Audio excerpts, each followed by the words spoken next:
It's your boy Wild Animal 2000. Today I would like to review an alternate geography map I made earlier this evening.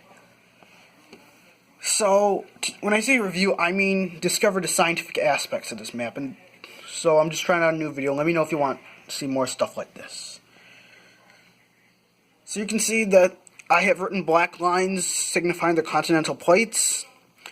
Now, for the purposes of this map, I decided to keep the Indian and Australian plates separated. So based on this map, we can draw a few conclusions.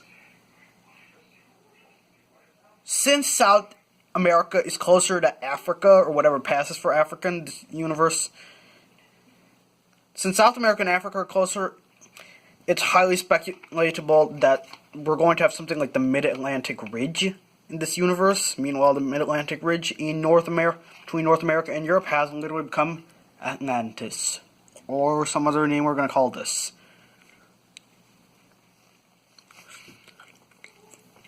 I do not see much possibility for there being deserts in this world, or at least any major deserts in terms of size, because the three biggest deserts, the Sahara, the Gobi, and one other I don't remember. S-A-G. The Sahara Desert has literally become, I guess, a grassland with more jungle. So I assume there'd be a jungle like right around here. Most of the rest of the area will just be grassland. Okay, this might be a little bit jungle. But you wouldn't see, but we'd probably have a Kalahari savanna instead of a Kalahari desert, which would affect the evolution of mankind's looks. So race would probably be somewhat different in this universe because the environments are different. There might still be a desert in Asia. I'd have to check. Just a minute. Just a minute, guys. Alright, yep. So there are a bunch of rivers in, whatchamacallit? China, so we won't be seeing much deserts here.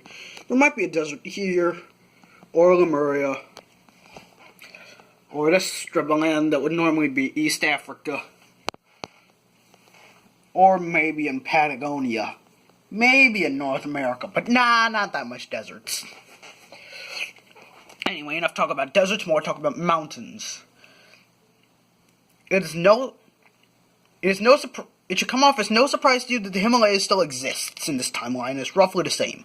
However, there are going to be some more mountains in this universe. For example, due to the collision of the European and Eurasian and African plates, I would not be surprised if there were gigantic islands, gigantic mountains where the Mediterranean would normally be, where we see Corsica and Sicilia, we'd be seeing the Corsican and Sicilian mountains. Interesting thought. Speaking of which, would they even be called Sicilian mountains? I mean, we don't, alright, let's see. Sicilia is a part of Italy. Italy's a Latin language. Would Latin, alright, first of all, the Indo-Europeans originated in the Caucasus, and Italy is an Indo-European language, so would they even exist in this world? Where do we have the time to name everything? Oh yeah, speaking of which, Doggerland. Doggerland was an area between France and England that connected the two landmasses during the Ice Age. Now that we're not in an Ice Age, and they're still connected, this could radically change the state of geopolitical affairs in the European continent, or whatever excuse you have for Europe. Okay, that's not much of an excuse, but Europe looks a bit different now. Concerns Spain is literally a peninsula. Okay, no, Iberia has always been a peninsula, nothing special about that. But France has been literally chucked in half. I mean, there's no Baltics, there's no sea between Poland, the Baltics, and Scandinavia, so that should affect their culture a little bit. I mean, Finland has a lot of lakes, so that should mean their food's going to be a bit different.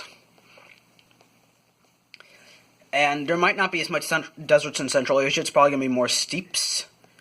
I assume Lemuria is bound to have some deserts, as with Antarctica, which I moved it up a little bit. Now, time to focus on the rains down in Africa. How would the rains go? as I previously mentioned, there's going to be a rainforest from here all the way here. The rest of the area would probably just be a bunch of grasslands. The Kilimanjaro Mountains would have probably may or may not have existed or torn in half. There would be a huge mountain range across Gibraltar, Anatolia. We're just going to call it... Wait, should we call it Anatolia or Turkey? Let's see. Oh, shoot. Like half Central Asia is already underwater. If we're going to call it Turkey or something, or are we going to call it Anatolia? Okay, screw it, whatever. Anatolia, because why not? Or Turkey. Yeah, most of you guys would know that term better than Anatolia. So, Turkey here would probably be a gigantic mountain. Let's see. I wonder how Scandinavia would be affected in particular. Would we still have the Vikings? Alright, going to North America. Being that we have this gigantic lake here instead of the Great Lakes, it would probably just be called the Great Lake. It would probably be called Michigan or Erie. So this means we'd have somewhat more milder temperatures. We'd probably have some more forests in North America due to the, what's called wetness of the lake. What am I saying? Yeah, because the lake has water and trees like water. Everyone likes water. Except for humans. They like soda and beer and whatnot. Yeah. But since trees need water more than grasslands, we can expect there to be, what's it called? Forests. Oh, where? Let me calibrate this.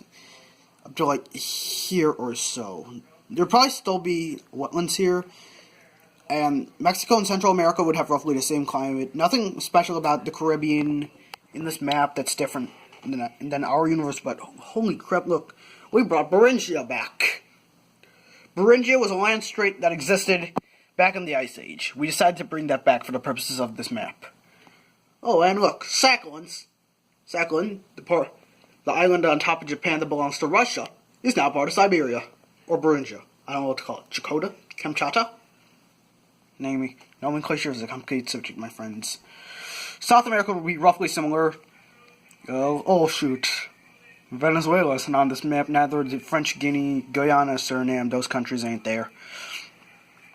Everything would be fairly similar, except we'd have somewhat of a current here, meaning milder, more tropical temperatures.